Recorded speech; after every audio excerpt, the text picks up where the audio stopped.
And at the same token of what you were just saying, thinking about comparing to what other people think or what other people suggest for you, another transition that we're going to have to deal with is dealing with something that people may have done to you. And that's a transition from resentment to responsibility, right?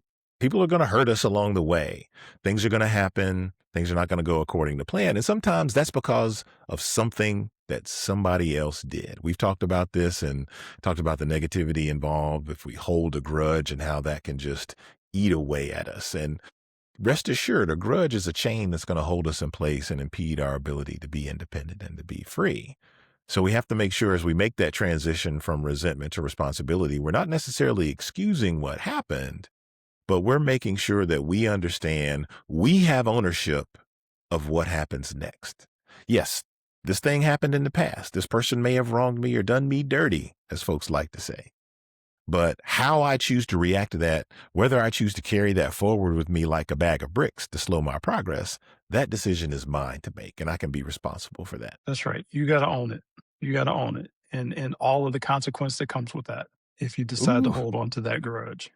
consequences. Ooh, you said the C word. The C word, consequences. Yeah. All right. And so then we get into moving into intentional living, right? Um, so you move from survival mode into intentional living, and we talked about survival and fight or flight, and we've hmm talked about fear, and we talked about courage, and so how does that play into moving out of survival and into the intentional living space? I equate survival mode to the comfort zone. We've Mm, talked about the comfort zone before, where it's like, okay, I'm familiar with this. I feel safe here, right? You're in survival mode. I've got my force field up. I've got, shields up, Captain. I'm encased. I'm ready to, go into battle and feel safe about it. But just like the comfort zone, that survival mode over time becomes a prison.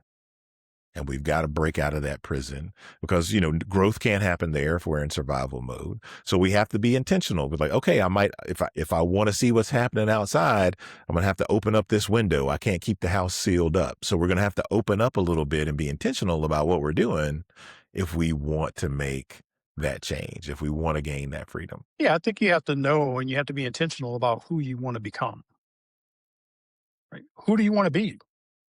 And you have to be intentional about your time and your energy. Like, who deserves my time or what deserves my time and my energy? And where do I want to spend that? Mm, Um, because you have to protect yourself when you're on this self improvement, you know, um, journey. You have to protect your time, your energy.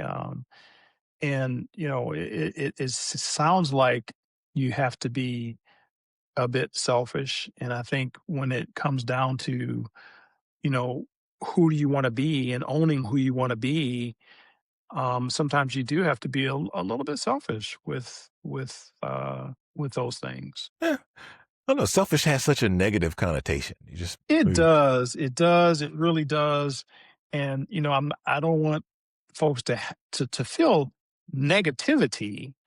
Um, but you do have to. I don't know. I don't want to take away from what you were going to say, but you do have to be cognizant of where you're expending your energy if you really want to become something that you weren't before.